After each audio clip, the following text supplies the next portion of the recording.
Hey everybody, one of the 5 leagues from the Borderlands adventure. It's once again back with Dayne's company.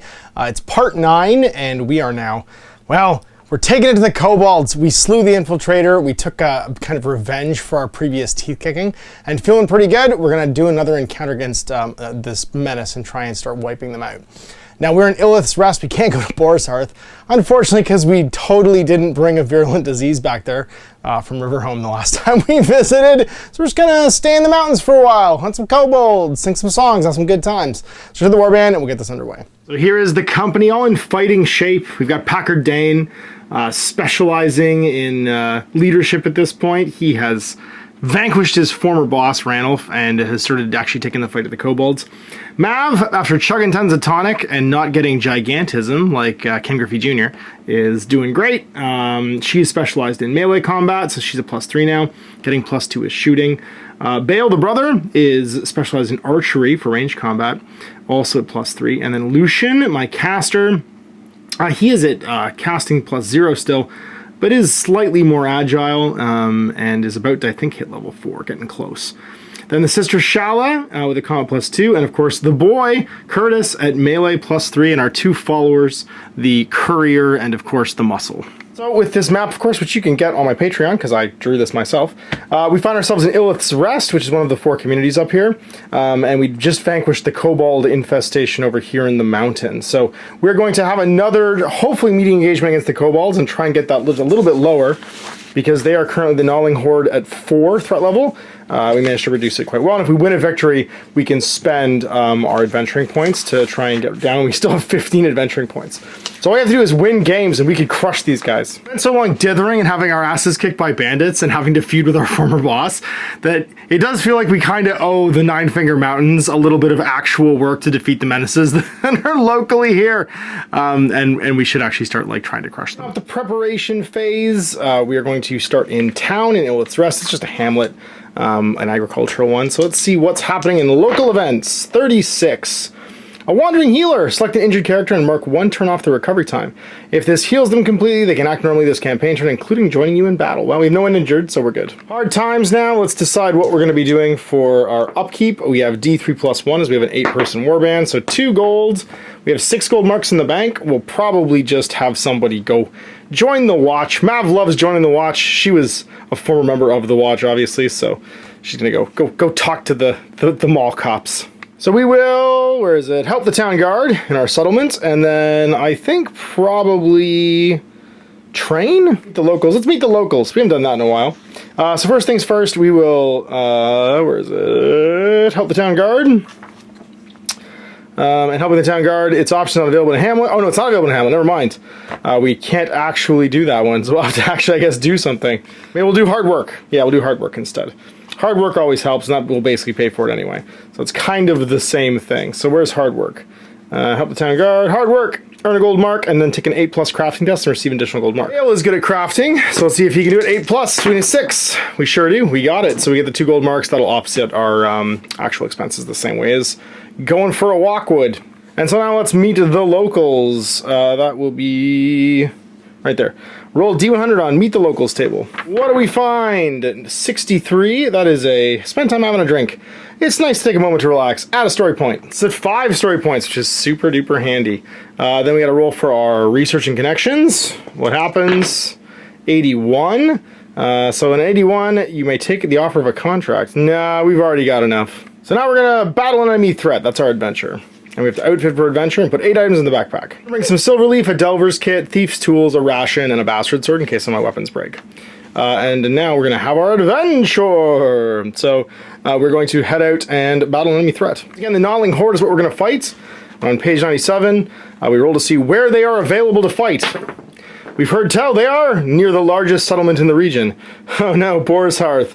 The enemies in the same area as the largest settlement in the region, if 2 are of equal size, determined randomly, so they're near Boar's Hearth, so we have to travel. We are D6, a 6. Hunting your warband. All enemy ranged troopers receive the poison trait. Oh my god. And then the enemy threats, the goal is 6, to entrench themselves further. If the roll a D6, if the roll's higher than the level of the threat you faced, increase it by 1 point. So they're at 1 to 4. No, we're fine. It didn't go up at least. So the threat didn't go up higher. Ranged weapon people are going to be poisoned. That's incredible. Now, if we fail our objective, or you fail to reach the threat in the following campaign turn, remove them from the map, and the consequence listed in the enemy threat end goal is applied. So we won't have to make that, well, they won't, they failed it anyway, but they won't, if we lose or don't get to fight them, then it won't happen. All right, time for a travel roll. Let's see if we can get back to Boar's Hearth. 34, it is meet somebody. Roll a travel encounter and see what happens. Somebody's on the road with us. It's a 61, which is just a traveler, general meeting. Roll D100 and see what kind of general meeting it is. That's a 35. Sociable, roll in the subtitle for sociable. All right, so down here, just traveler, 55. A brief chat, you talk for a little while, then you move on. So now we gotta see how many people are going to be here. So first, determining the foe, we're playing Gnawlings, so we have to see what kind of Gnawlings we're fighting. 98. Ascended! The Gnawlings constantly experiment with sorcery to break their curse. For some infusions of Fey magic pose great power. Bolts of energy. At the start of the enemy action phase, select the Ascended furthest from your battlefield edge. Ignore figures that have no line of sight to any members of the Warband. The Ascended will be enchanting a spell. Place a marker on the figure to remind you. If the figure becomes wounded or stunned before the end of the next enemy action phase, the spell is disrupted. If not, the figure activates. They will unleash a spell against the closest Warband member they can see. The target makes a 10 plus devotion test or is thrown d6 backwards and wounded. So it's a Fey. They're +2 attack. No, sorry, +2/+0, comp +2, and then toughness 5 with 1 armor. Oh my god, these things are horrifying. And there's +3 of them. They move 6+3. It's not like jacked up magic kobolds are going to attack us. It's d6 because we are rolling flat, so 6 of these things. See, they have a leader with them, even though they're all jacked up on magic. 63. That's a captain. So +1 combat, +1 tough. So they're tough as 6 with parry, tough regeneration, counterattack, and armor +1 to a maximum of 4. Oh my god, not screwing around. So we are having just a meeting engagement. So we have to roll out what our secondary objective is going to be, and that is 97. Secure the area. That makes sense because they're near Boar's Hearth, and that means we just gotta hold the line and kill everybody. So with secure the area. Hunt the enemy, secure the area. If you hold the field, you have completed the objective. There's no time limit, which means kill everybody.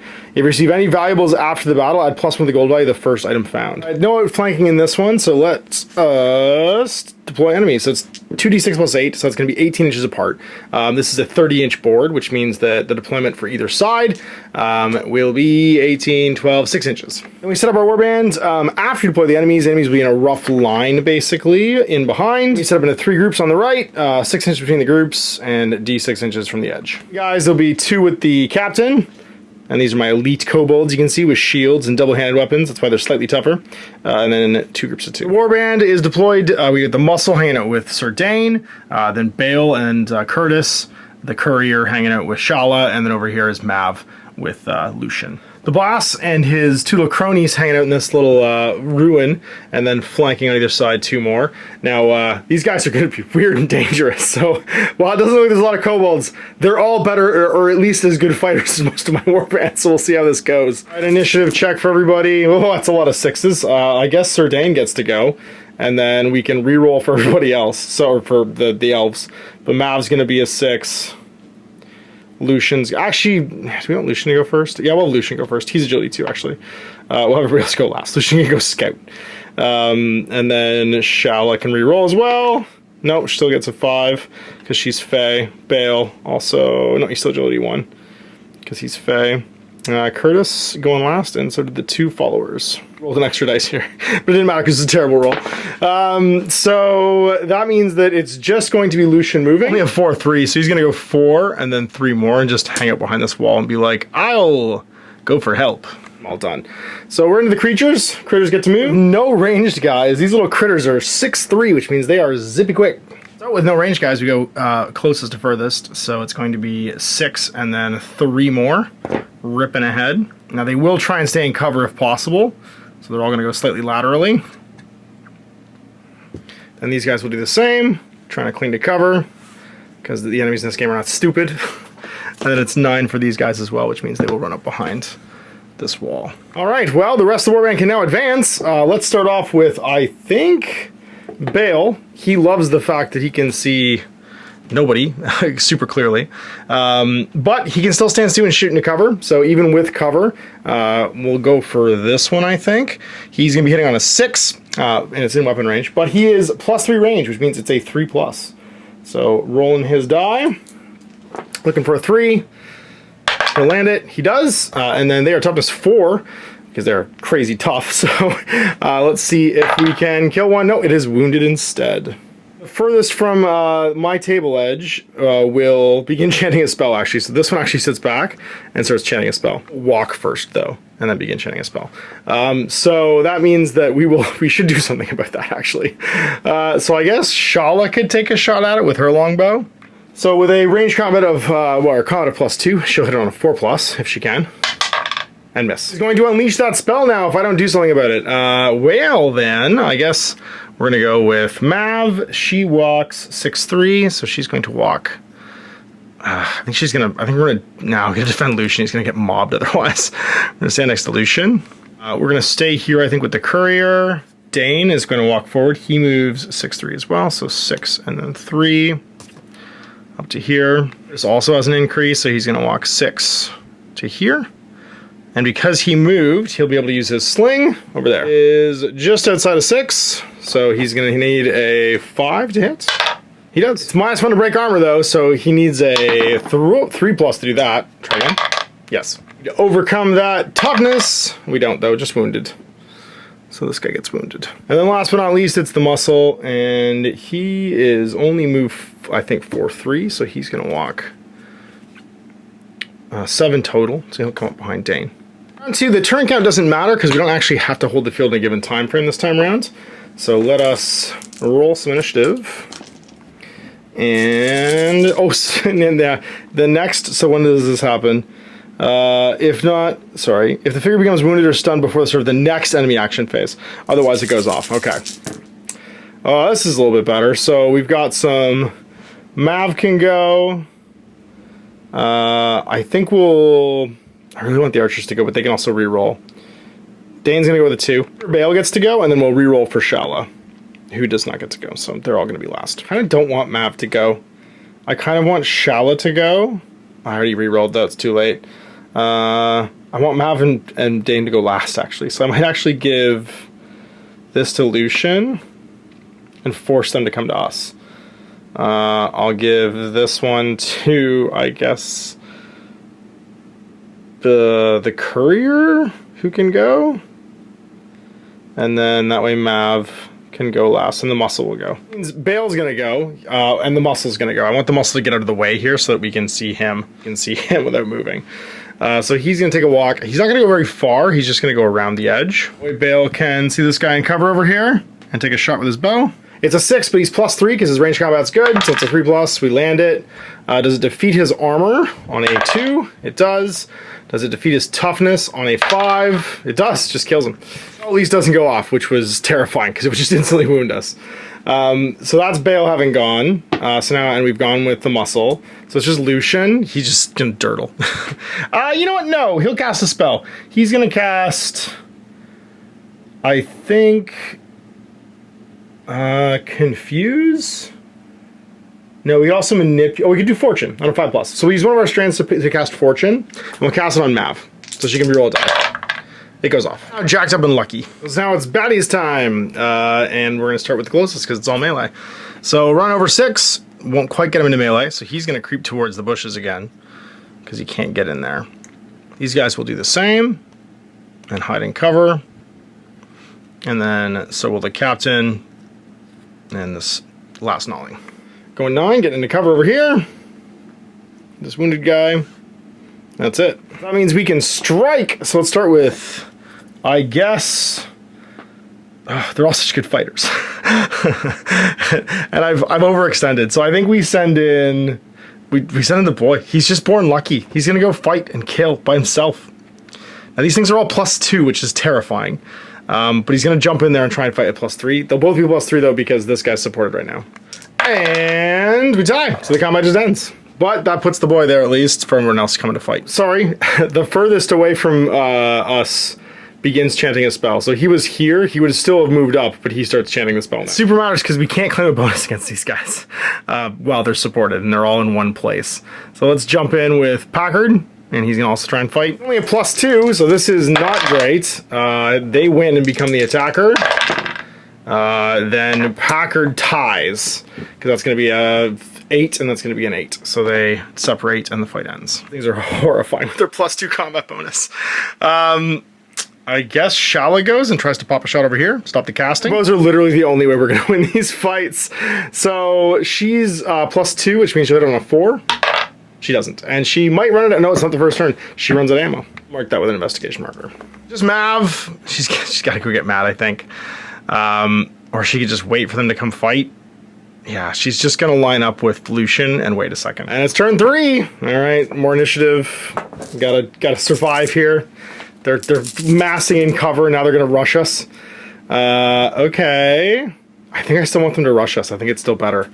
Although shooting is going to become a problem in a second. I do want Lucian to go early because I want him to cast darts. Then Dayne. Yeah, I think Dayne goes later. We'll make sure Bale goes. Mav can go later. We'll roll for Shala, and she fails. And everybody else is going last. To make a runaway roll, actually, for their casualties for last turn. No, nobody ran away this turn. Hey, well, Bale, I need you to kill this guy, because he's going to cast a terrifying spell. And you can't quite see him, so who can you see, actually? Almost nobody. They were pretty wily. You can see like one kobold over here in the woods. Let's take that shot on the 3+, because he is very accurate, and he misses and runs out of ammo too. Oh my god.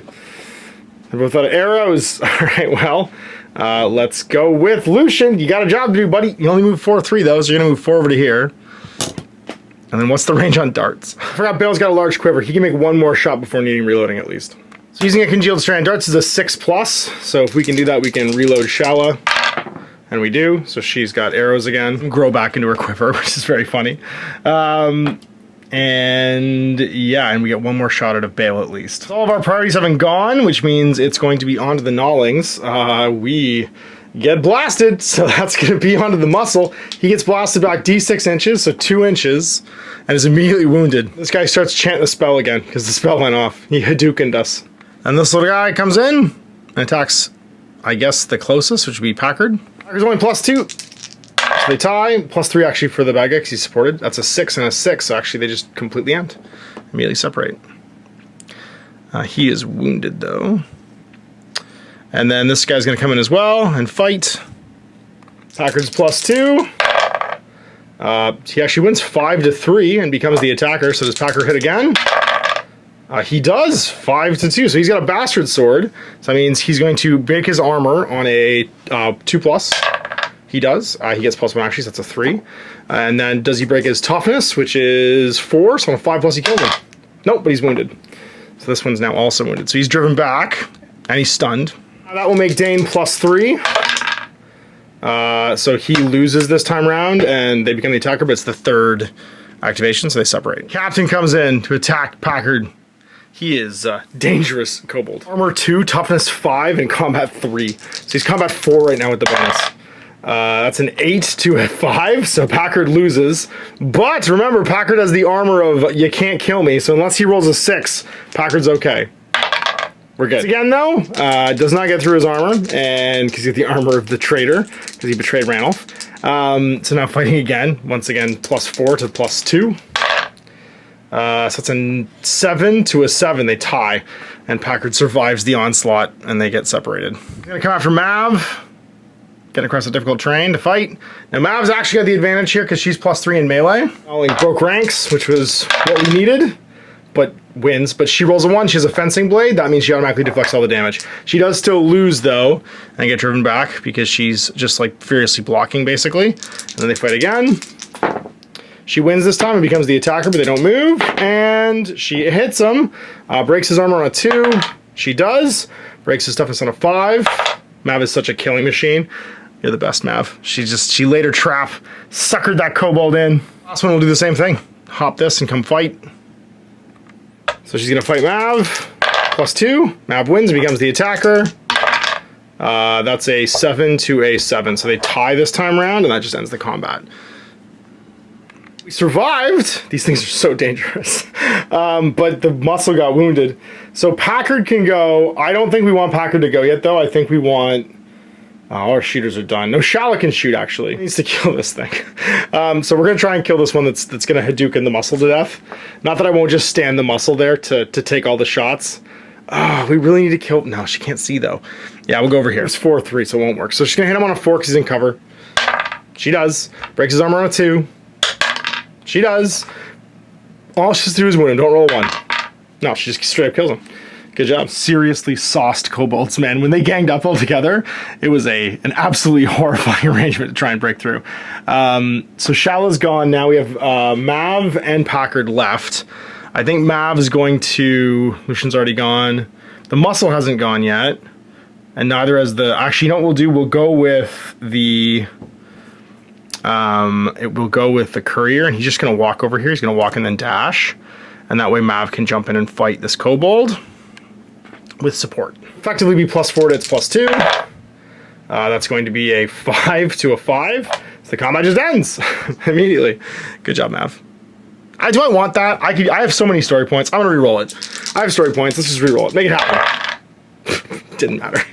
So now it's a 8 to a 6 and she loses, but she deflects all the damage and gets pushed back. It got worse. The story got worse somehow. They fight again. This kobold's so mad. She's a 7 to a 7, and now the combat ends. What a waste of a story point. I got very greedy there. We got Sir Dayne and the boy Curtis left to go. Man, there's not a lot. I think the boy's just going to try and actually finish one of these guys off with his sling. He's just going to aim and shoot. He's +2 with range combat, so he's hitting on 2. He does. Overcomes armor on a 3, though, because it's -1 to the roll. He does. And then just wound it. Yeah, just... Curtis is he's the Tom Sawyer of this whole thing. He is literally doing more than anybody should be. I guess Sir Packard tries to beat somebody up. He's going to go over here and try and kill this little guy. A gang up bonus right now, so it's worth a try. So +2 to +3, because that guy's supported. The Kobold becomes the attacker. Then the Kobold loses and Dayne becomes the attacker. Then the Kobold wins and becomes the attacker, but that just means the combat ends. And then the muscle could go. I think we have the muscle go support over here, just in case Curtis gets to go last. He's wounded. That's the turn. All right, so let's see if any of these guys run. We killed 3 this turn. Oh yeah, so the one furthest from anybody runs away. They're all next to me. I'm going to say the wounded one, guys. That would make the most sense. On 4, we're slowly getting there, but this captain is an absolute monster.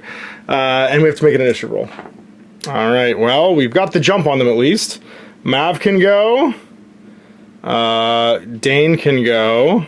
I think that's it. I guess Lucian could go and try and reload Bale, who will get one more shot anyway. Which we'll take first by rolling a die. Nope. And then for Shala, no, she also doesn't go. That means everybody else is going last. All right, well, Dayne's going to go first. He's going to charge in, fight this captain. +3 to +4, effectively. No, it's +3, actually. Cool. Let's see what happens. Dayne wins. Does he break his armor? At +1, he does. And then he's toughest 5, though. No, he just stuns him, actually. That's not great. But it means Dayne has the advantage, so we drive him back. Still supported, so he's +4, effectively now. So that's going to be a total of 9. And Dayne is... Oh, we only get 1 of the 2. It's an 8. Actually, the Kobold becomes the attacker. And then Dayne wins and becomes the attacker, and the fight ends. They separate at the end. Because when you switch back and forth, you don't move. Mav's going to go. She's going to go try and beat this guy up with +4. It's melee specialist, and then the courier is there. She wins the fight. Break the armor on a 2. Yep. Break the toughness on a 5. Nope, she just wounds him. So that's the first engagement. He gets driven back an inch. She follows up. Second engagement, going again. She wins that one too. Breaks the armor on a 2. She does. And then just don't roll a 1. She slays another kobold. She is absolutely hell-bent on getting revenge for what they did to them in that cathedral. And Lucian's gonna go. He's just gonna walk over here next to Bale for later. It's just this captain coming in to fight. Actually, he doesn't. He starts chanting a spell and just stands there. Only 1 left. And then does he run on a 1 or a 2? Bye! He just says later. If we didn't kill him, he just took off. That's the most Cobra Commander ending ever. All of his guys are and he's like, hey, pocket sand, and he just runs away. That's so funny. Did it! We managed to collect adventure points and hold the field, so this is all done. So a victorious enemy threat encounter earns us 5 points. Sweet. We'll just spend those immediately to reduce threats. And then we did not defeat Lieutenant or Captain because he just ran away, which is very funny. The milestone, do we roll less than a 5? We do. So we reduced the threat of the Kobolds down to a 3 now. Just check for, so we're on to checking for advancements, seeing what kind of XP we got from this one, and rolling for our followers, who both survived this time, although the muscle very nearly died. So everybody survived. We did not kill the enemy leader, though, and we did hold the field. The person to level up was actually Bale, and he got a single advancement. Everybody else is a bit close, but not quite there. So let's see what he earned for a combat character. That is a 4. Select speed or skill. With his crafting and pathfinder, we're gonna pathwise, we're gonna give him wilderness skills as well. All right, let's roll for some loot and see what we find. So on the loot table for a meeting engagement, we roll a 3, which is just nothing of interest. Dead kobolds everywhere. And then we have to see if we find, we did hold the field, so any unusual finds? Oh no, that was it. Nothing there. Once on the loot table still, which is a 60. It's tools. What kind of tools do we find? Find a 43. Which is a mystical ring. So you might here to have any effect. Shouldn't here gains an experience advancement roll 2d6. On 11 or 12, you get a vision of a quest to Dayne, just in case he needs to find a quest. So we now settle in Boar's Hearth, which is finally clear. And then news travels, roll D100 in the news table below to see what happens. Actually, sorry, we're camping out. We're not allowed to go to Boar's Hearth. We're just in the region. We're camped outside. So we're camped out and then roll in the news table to see what's happening because we're not going into the city right now. 35. The gates are closed. The enemy's acting against you. Roll in the enemy plans table. No! They know we're coming. All right, well, we've been killing their guys. It makes sense. 86. That's not good. Something high. The enemy summoned an aberration. Place a monster lair on the map near a random settlement. Select a random settlement at the conclusion of each future campaign turn. On a d6 on a 1 or 2, reduce the settlement size by 1 step from town to village. Village or hamlet and a hamlet to abandon or remove them from the map. Once the monsters attack the town, it will not attack again if the monster lair remains on the map. Oh no, there's a town in danger. All right, well, which one is it? So we roll a d4. 2 will be Illith's Rest, 2 will be River Home. 2 will be Farwall, 3 will be River Home, and 4 will be Boar's Hearth. The monster's lair is next to Boar's Hearth. No! You gotta pay the troll toll. All right, well, I mean, we did kill one of their trolls. Maybe it's his brother. So there we go, at the end of the adventure, we've definitely rattled the gnawing horde's cage. They sent a big monster to go destroy Boar's Hearth, which is also locked down by disease. I love the way this story's going. Basically, they've barred the gates. They're dying from like some kind of virulent plague. And as they do so, a troll is let loose on the town. So I guess we're dealing with that next turn. It won't be a threat reduction. It will just be a straight up go kill a troll again adventure for Dayne's company. We'll see how that goes. So thanks for watching. We'll see you next time for another adventure. Till then, I'm Ash. Hey there, I hope you enjoyed that video. There are tons of other games already recorded for you to watch. Click over to my channel page if you haven't already, and have a look through the dozens of playlists full of videos. I guarantee you'll discover a game you haven't seen played before. I put out new videos 7 days a week, and every day is themed to a different genre as I continue to explore the wider world of gaming. Of course, none of that's possible without you, the viewer, so click a like and subscribe if you'd like to stay on top of what's happening here daily.